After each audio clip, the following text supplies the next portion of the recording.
After the international break, we finally have Premier League football back, and it's a joy to have Premier League football back. And we had some really good games, really good moments, some really great goals, and a lot to go through. So let's go through that. But before I do go through that, please make sure you like this video, subscribe to the Roadshow YouTube channel for more things like this. I've got plenty of content coming out over the next couple of weeks, so make sure you stay tuned for that. Follow up on the TikTok for other little clips and other little moments that come onto this channel. I'll be putting it up on there. So thank you guys for your support, and let's get into this video, shall we? So let's start off with the first game of the week. It was Wolves versus Liverpool. The game was hosted by Wolves, and Wolves were the dominant team in that first half. Neto working the ball really well down the left hand side and cutting the ball into Hwang Hee-chan to just slot it in. Alisson couldn't do much to stop that one going in, and Liverpool were looking a real mess. They didn't look up for it. Wolves were defending really well, being really aggressive, and it was quite a concerning first half for Liverpool. But they did seem to turn it around with that Gakpo goal quite early on in the half, and from there the game kind of shifted. Gakpo came off straight after that, and we had Luis Diaz come on at half time. We had Nunes come on as well, and I thought Nunes had a really good game. I felt like he was really direct with his pace, getting the ball in behind, and he was really that focal point that Liverpool were aiming to get the ball around. He was able to let Liverpool play really well, and yeah, Liverpool did win the game in the end 3-1 with a great goal from Andy Robertson, who took the ball from basically the halfway line, drove the ball in a little 1-2 with Mo Salah, and that is the goal. And Elliott takes a shot which is deflective of Bueno, and that is the game 3-1. It was a game of two halves, but of course Cunha, that miss in the first half when the ball comes in from the left and all he's got to do is just head it in, just plays it in. It's a simple finish, and as a striker, that is the dream for any striker. That is the bread and butter of any striker, and that should be going to the back of the net. And if you go 2-0 up in that moment, the whole game changes. The whole game changes, because going into half time, Liverpool are looking at go 1-0 up, we're still in the game, go nick a goal early on and we can kick on. And of course Liverpool did exactly that and went on to win the game. But if you go 2-0 up, Liverpool will go into half-time thinking, how do we get up? How do we get around this now? We're 2 goals down, and of course Liverpool won 3-2. But as we know, goals mean everything, and it just shapes the momentum of the game. Only if he just puts that ball into the back of the net, and he's had a couple of them this season so far. We can look at Manchester United, some of those sitters he absolutely missed. And again, Wolverhampton Wanderers are proving not to be able to put the ball into the back of the net. And unlike Liverpool, they are able to put the ball into the back of the net, and at the end of the day, that is the difference. And with that, Liverpool continued their unbeaten run in the Premier League, and looking good to maybe win the title this year. It's still really early, but of course, you've got to win your games. You've got to not lose to the teams like Wolves, who are down near the bottom, and Liverpool are doing exactly what they need to do. Crystal Palace were away to Aston Villa. Aston Villa got a 3-1 victory. The first half was quite dominant by Aston Villa, having a few more chances, a lot of the ball. But of course, in the second half, Crystal Palace do get their goal with Mateta out on the right, ball into Edouard, who's making that good run into the box, and Emi Martinez makes that little bit of a slip, and that just gives Edouard an easy finish in the end. And Palace go 1-0 up. And with that, Palace start to make chances. They're growing a bit of confidence. Eze has that chance a little bit after that goal, and Villa look to be struggling a little bit. But 20 minutes towards the end of the game, Villa do start to step it up, do start to be a bit more aggressive. They made some changes, and they were looking much better. And it was a case of Villa taking the ball back and just being a lot more faster with the ball, and Palace were very much just trying to look on the counter, just trying to break on the counter, and of course wanting to defend that 1-0 victory. And of course that goal from Duran, an absolutely amazing goal, probably the goal of the week, I would have to say. The way Digne whips that ball in, you're going to chest it down, lets it bounce and whacks it into the goal. What a finish by Duran, and what Sonny is proving to be, what a player he's proving to be. Of course, when he came on against Everton, got that goal literally on his first touch, and again scores again, which is amazing. Does he have to start for Villa? Of course, Watkins hasn't had the greatest of starts, hasn't scored many goals, but of course we know Watkins' quality, and Duran is maybe a perfect guy to bring off the bench. There's a bit more physicality to himself, kind of bring the ball down, and of course he did exactly that and got them the goal. And from that, the whole momentum of the game for Aston Villa does change. And of course, then Villa are awarded a penalty. I guess it's a bit of a 50-50 one. Does Richards actually win the ball? He does kind of touch the ball a little bit, but I can understand why the penalty was given, and it's nice to see the referee actually back his own decision as well. And it was a nicely taken penalty as well by Douglas Luiz, and now Villa are 2-1 up, and that's kind of the game done and dusted from there. And of course, Villa do go and get another goal, a run from Diaby on the left, ball into Bailey, and it's a goal. It's a 3-1 victory for Aston Villa. They'll be pleased with it. Of course, they would have wanted the clean sheet, and maybe some parts of the game didn't go well for them. But 3 points is 3 points, and they will just kick on. Of course, in Europe, back in Europe again, Aston Villa on Thursday. So it's going to be really exciting to see how Aston Villa can get back on in Europe again. And now we're going to go and talk about the Manchester United game. Brighton won 3-1 away from home at Manchester United's ground, Old Trafford, and United looked to have dominated the first 20 minutes or so of the game, creating chances, holding on to the ball, but really kind of failed to finish the chances, put the ball into the back of the net. Of course, early on, Haaland did score that goal, but it was just slightly out as Rashford poked it into Haaland, and of course, if you score that and it counts, then it changes the whole game. But from that, Brighton kind of start to have a little bit of a momentum, start to gain more possession of the ball, and start to play a little bit more quicker, more balls over the top to someone like the Matoma, who's such a quick player, and they look to be the better side. And mostly Brighton do kind of dictate most of the game and what does happen. And in the end, Manchester United just couldn't put the ball into the back of the net. And Brighton were just the more clinical team. They showed the more quality in that game, and overall did deserve the victory. Some of the goals were probably quite frustrating from a Manchester United point of view. Could have done a lot better, especially on the first goal, with Bobbit just being free to just tap it in for the first goal. But of course, Manchester United still trying to adjust these new signings back into the squad with Haaland. Amrabat hasn't even got into the squad yet. So it's still kind of a little bit things to come for Manchester United, but they haven't had the greatest starts of the season. Obviously losing to Arsenal in the previous game as well. So things need to start to change at Manchester United. Of course, there's a whole ownership issue, and how much does that filter down to the players on the pitch? We don't really know, but I'm sure it's having some sort of effect. And it's a major loss against Brighton at home as well. You do expect Manchester United to win at home. But Manchester United back in Europe during the week, so it's going to be interesting to see how they get along. And Tottenham, this new exciting Tottenham side, a team that are just more aggressive and kind of back to the way Tottenham used to play. And Tottenham dominated basically the whole game. They created the better chances, and they totally did deserve to win the game.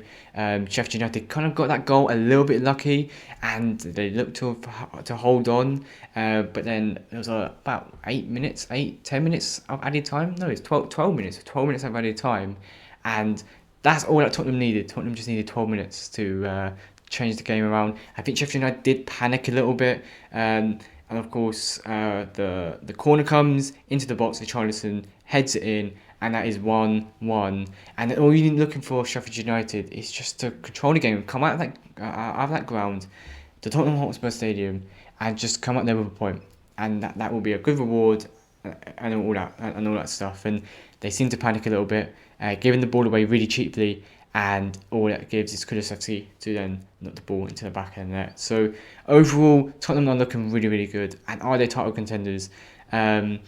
They are looking really good. They're looking really, really strong. I think once we see them up against one of these Liverpools, and obviously Arsenal next week, the North London derby, which I'm really, really excited for. And they're definitely playing the best football that they have done in the last couple of years. So I think once we see that them play up against one of the big six sides, I think we can kind of judge where they actually are. And I think this is the same with Arsenal as well. Of course, they've already played Manchester United as well, but another big test for Arsenal and a big test for Tottenham as well if they actually do prove themselves to be title winning material. And we go to another 3-1 victory. Man City over West Ham. Of course, West Ham take the lead against Manchester City, but of course, Manchester City are Manchester City, and they always find a way. Early on, West Ham defending really, really well. Man City having a lot of the ball, but James Ward-Prowse is being an amazing, amazing player this season. Look that they haven't even missed Declan Rice at all, who was one of their best players over the last couple of years, and has a diving header goal, an amazing goal. And from that, Man City start to kind of take the ball back, start to kind of play the way they want to, and eventually they do go and get their goal that they need through Jeremy Doku, who looked amazing, by the way, out on the left-hand side. And the way that Doku did take that ball from Alvarez, just spun so foul, got into the box, and a nice composed finish. He's looking a real good player. Of course, kind of when everyone kind of first saw him was when he kind of broke out in, was it 2020 or was it 2018 Euros or World Cup for Belgium, and he's proven himself here at Manchester City. A big signing, but he's looking really, really good, real quality, and I'm excited to see how well he can do. Of course, he's kind of like a Riyad Mahrez sort of replacement, and he does kind of give that little bit of a vibe with that trickery, with that real raw pace, and he's going to be really exciting and really dangerous for some defenders in the league this year to defend against. And with that goal, it kind of changes the momentum of the game. Man City then go on to score 2 more goals. Ariola had a really good performance, I think. He made quite a lot of saves and quite crucial saves, and really did keep the scoreline down, keeping it at 3-1. And Haaland as well didn't have the best of games, in my opinion. He missed a lot of chances, which is a shock for Haaland. Normally, he just needs one chance and it's in. Of course, he did get his goal in the end, but he missed quite a lot of sitters. Of course, that's credit to Ariola and some of his saves that he's making. But from a Haaland point of view, I think you'll be looking at and going, should have scored more, should have got at least 2 or 3 goals. But hindsight is a wonderful thing, and at the end of the day, for Manchester City, they did get the 3 points and they move on. And now we get on to Fulham versus Luton. It was only a 1-0 victory. Fulham does get the win in the end, but I didn't think Luton were that bad, to be honest. I think they had a couple of chances, and on another day, they could put those chances away and win the game. They had a better XG, 1.10 was it, to Fulham's 0.96. So on another day, if Luton puts those chances away, of course they had 2 shots on target. Both teams had 2 shots on target. So on another day, if Luton could put those chances away, maybe come out with a draw, maybe a win. But I don't think Luton were too bad. I think there's some positives to take out of that game. Defended really well against a Fulham side who are a top side with top quality players. So I think there's more to come with Luton. I think they're going to slowly grow into the season, and I think a win and definitely points isn't that too far away for Luton. Now Newcastle versus Brentford. Newcastle obviously looking for a win after losing 3 games in a row, and they did exactly that and won the win, only from a penalty from Callum Wilson, who absolutely belted that into the top right. An amazing penalty taken from Callum Wilson. He's now scored 10 out of 10 penalties for Newcastle, which is an amazing record, and proving how good of a goal scorer he is. That penalty was a bit questionable for me, though. I think the goalkeeper is trying to back out is Flecken, and I think that is always going to be a natural collision, as Flecken's trying to go for the ball. Anthony Gordon's going to go for the ball as well. So I think that was kind of a bit unfair, I would have to say. But Newcastle had a few chances themselves. Other than that, they had most possession as well. Brentford did put a little bit of pressure on Newcastle towards the end of the game, but it wasn't enough, and that penalty was just enough for Newcastle to get home and dry. And from Newcastle perspective, you're just looking at it and going, don't care how we got the 3 points, we just got the 3 points, get them on the board, and we move on. And of course, they travelled to AC Milan in the week, so that's going to be something to really look forward to from Newcastle back into Europe. So I think now the attention, once they got those 3 points, it's going to give them a little bit of confidence going into the Champions League group stage.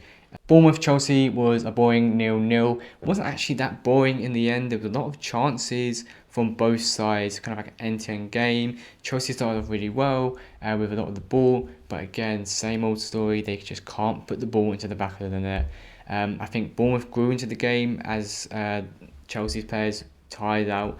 The bench of Chelsea wasn't that great compared to Bournemouth, and you could clearly see that with the quality that Bournemouth was able to bring off the bench. Someone like Justin Kluivert with a bit of pace, a bit of trickery, able to come off the bench and have a real impact. And Bournemouth looked like they were more likely to score as the game was going on. But still, Chelsea was still creating chances. But I think there's positive for Bournemouth to take out of the game, facing a team like Chelsea and their calibre and some of the players that they did have in that squad. But nothing to take away from Chelsea as well. They do have enough quality in that side to still win the game. I know they have a lot of players injured at the moment, but they should still have won that game. But again, they just can't put the ball into the back of the net. They just don't have that striker. And they've struggled to find the striker that they need since Diego Costa left. They have not been able to replace Diego Costa. And that was years and years and years ago. And that is a real issue. They've gone through so many strikers: Timo Werner, Aubameyang, Lukaku, Morata, and they just haven't been able to place Diego Costa. And last time he played was it the 16-17 season under Conte. So that's a real concern for Chelsea. But that's a 0-0 away from home. You'll be a bit frustrated if you're Chelsea, and still concerns with Chelsea, I would have to say. And Arsenal played Everton away from home, a ground that Arsenal do genuinely struggle at in the past, and it's generally a tough place to go to anyway, especially when the crowd is on you, and it can be quite a hostile place to go. And of course, Arsenal have struggled there in the past few years. Of course, we went away there last year and we did lose 1-0. Of course, Sean Dyche's first game, the players are going to be really fighting for it, but the players of Everton weren't really there, and Arsenal were just able to just knock the ball about and just dictate the whole game, have a lot of possession, and really had a lot of chances, just recycling the ball, creating all these little chances. And they finally did have the chance with Trossard, who has a really nice finish, hits the post, goes in, and Trossard proving again to be a top player. Only his second goal for Arsenal, but of course the plenty of assists, and his influence for the team has been absolutely massive, and probably the bargain ever since we've been at the Emirates. Which is, he's just been an amazing player, and what a bargain. Only around about £20 million it was, which is insane. But again, Everton did struggle to have chances, and when they did have their little bit of chances, they just don't have a striker to put the ball into the back of the net. They don't have that focal point up front to build the team around. Of course, Calvert-Lewin is, I guess, a decent striker, but he's always injured, and he's just not reliable enough. And they just need a striker to build the team around, to go get the ball, pump it long. Of course, Sean Dyche had that when he was at Burnley with someone like Ashley Barnes up front, for example. Chris Wood, he's the striker who can score goals, who can take the ball on and just let others play around. There's just no focal point there at Everton, and they are struggling to find a striker. Like Chelsea, like Wolves, they just can't put the ball into the back of the net, and that is just the difference. Of course, the defending can be better at Everton. Of course, they did defend fairly aggressively, defend fairly well, but a bit frustrating there from Everton. And again, a loss at home, new owners coming in who don't have the greatest reputation, and it's looking like a really bad time there if you're an Everton fan. And the final game of the week, Nottingham Forest versus Burnley, which was yesterday on Monday Night Football, and a goal for Amdouni, a great finish into the bottom left. Matt Turner didn't really see the shot on properly, and was kind of flat-footed. Ball went into the back of the net, and it was a great finish. And of course, then in the second half, Hudson-Odoi with an amazing whip finished into the back of the net. Honestly, probably behind Duran's goal of the week. An amazing goal, and only £3 million, so you have to kind of say a little bit of a bargain.